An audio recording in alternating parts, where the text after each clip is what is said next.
hiding the location of my best friend from my wife. 5 years ago, I, Mike, made a big decision.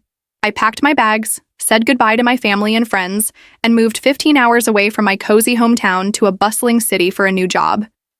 The city was full of life, with tall buildings reaching into the sky and streets buzzing with people. I found a small apartment in a quiet neighborhood with tree-lined streets and friendly neighbors. My new job at a tech company was exciting, and I was eager for a fresh start. One sunny Saturday morning, I decided to explore the city. I walked into a cozy café called Brewed Awakenings. The smell of fresh coffee filled the air, and soft music played in the background. I ordered a latte and sat near the window, watching people pass by. That is when I saw her, a woman sitting at the next table reading a book. She had wavy hair and wore a pretty floral dress. I wanted to talk to her, so I gathered my courage.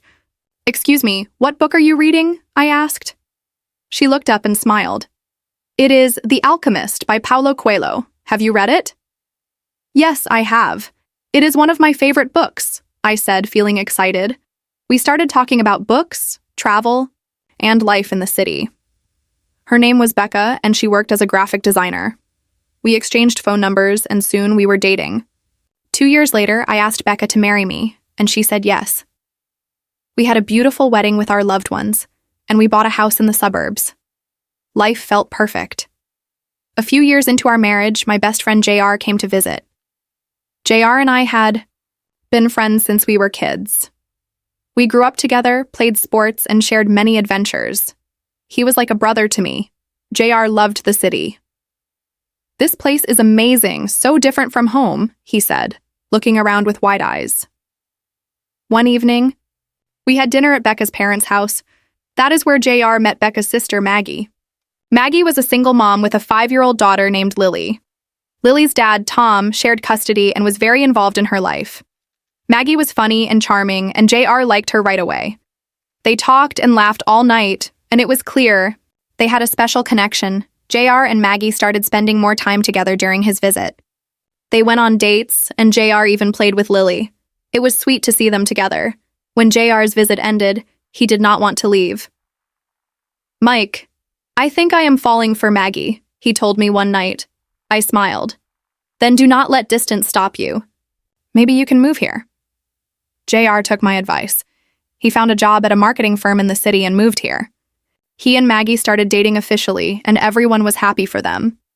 Lily loved JR, and he was great with her.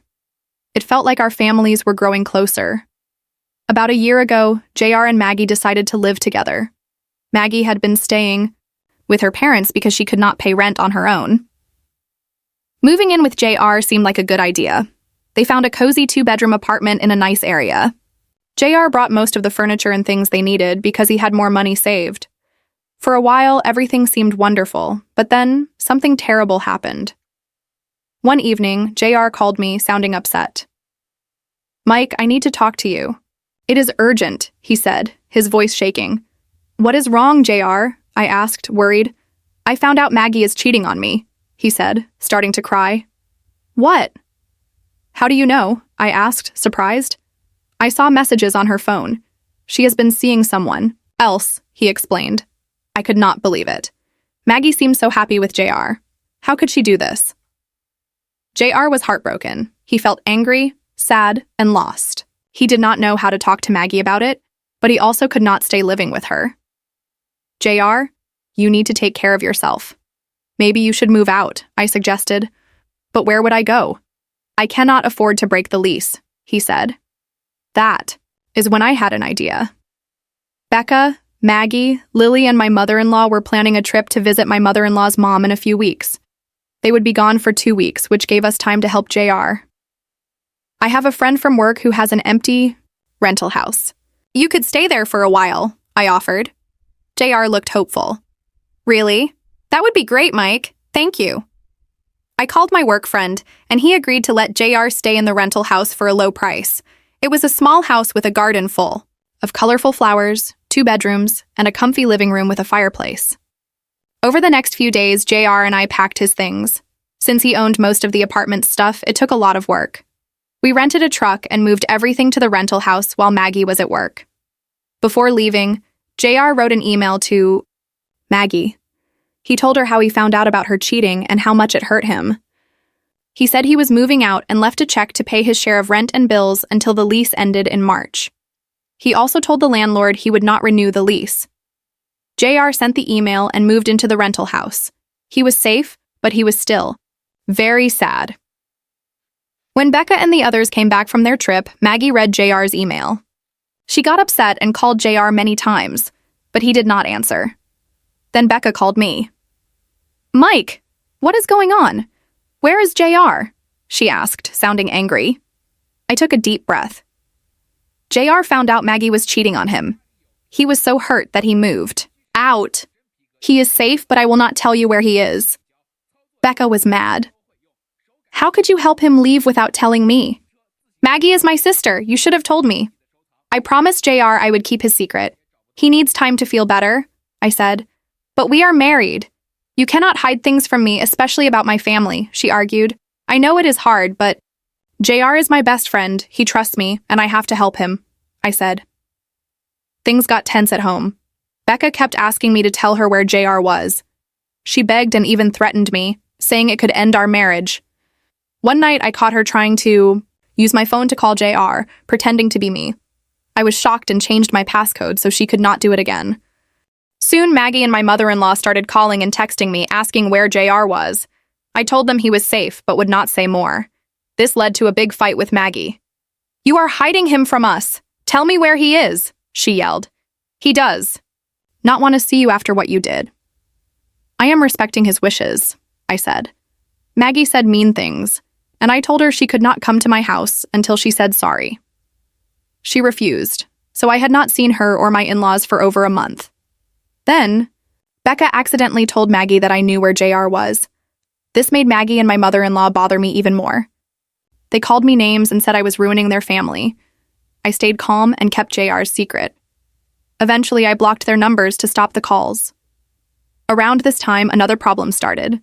Maggie moved back in with her parents after the lease ended. Her ex, Tom, had been watching everything. He did not like that Maggie was living with her parents again. Their neighborhood was not safe, with lots of crime and bad schools. Also, Maggie and her dad argued a lot, which was not good for Lily. Tom hired a lawyer and told Maggie he wanted full custody of Lily. Becca was very upset. She blamed me and JR.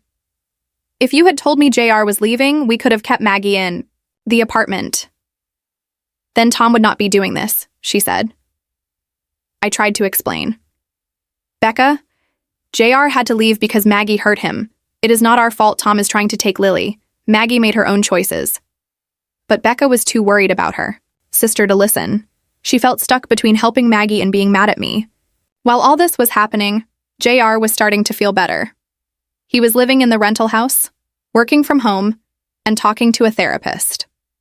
After a while, he decided he was ready to talk to Maggie. He called her, and they agreed to speak on FaceTime. Maggie wanted to meet in person, but JR said no. He needed to keep some distance.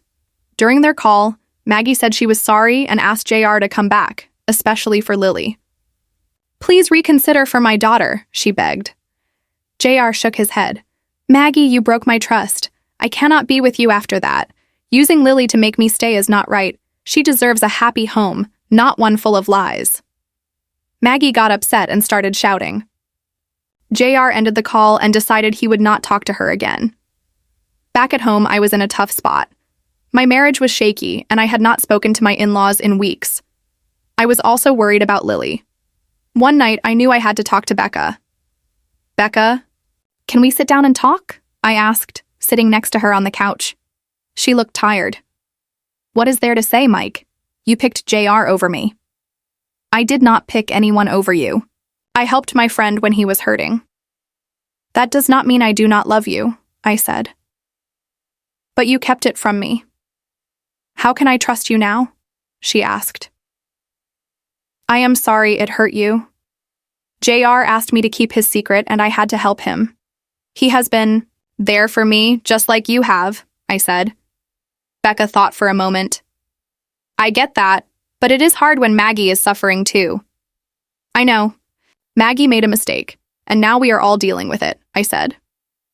We talked for a long time, sharing how we felt. It was not easy, but it helped us understand each other a little better.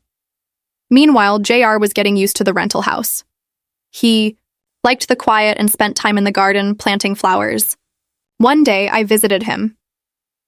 "How are you doing, JR?" I asked, sitting on his porch. "It is hard, but I am okay. I miss Lily, but I know I did the right thing," he said. "You are strong, JR. It will get easier," I said. "Thanks to you, Mike. I could not have done this without you," he said. A few days later, Becca came home looking sad. "Tom's lawyer is serious about getting full custody. They say my parents' house is not good for Lily," she said. "Can we help somehow?" I asked. "I do not know. Maggie is so stressed," she said. "What if Lily stays with us for a while, just until things calm down?" I suggested. Becca looked surprised. "You would do that?" "Yes. Lily should not suffer because of this," I said. Becca smiled through tears. "Thank you, Mike." Lily came to stay with us. She was a sweet girl who loved drawing and playing. We made her feel at home. One night, as I tucked her into bed, she asked, "Uncle Mike, why can't I live with Mommy and Daddy together?" I sighed. "Sometimes grown-ups have big fights, and they need to live apart. But your Mommy and Daddy love you so much." "Okay, I love you, Uncle Mike," she said. "I love you too, Lily," I said, kissing her forehead. Things slowly got better. Tom agreed to share custody if Maggie found a better place to live. She moved into a small apartment with help from her parents, and Lily got her own room. JR stayed in the city but moved to a new area. He was healing and even went on a few dates. One weekend, I invited JR over for a barbecue.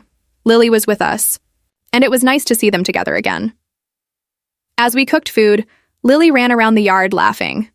JR watched her with a small smile. "She reminds me of the good times," he said. "I know. But you are doing great now," I said. Becca brought out lemonade and we all ate together. Lily hugged JR. "I missed you," she said. "I missed you too," he said, hugging her back. As the sun set, we felt a little more like a family again. Driving home, Becca held my hand. "Thank you for everything, Mike. I love you." "I love you too," I said. Life can be messy, but with love and support, we can get through it. Our story is not over, but I have hope for a happy future.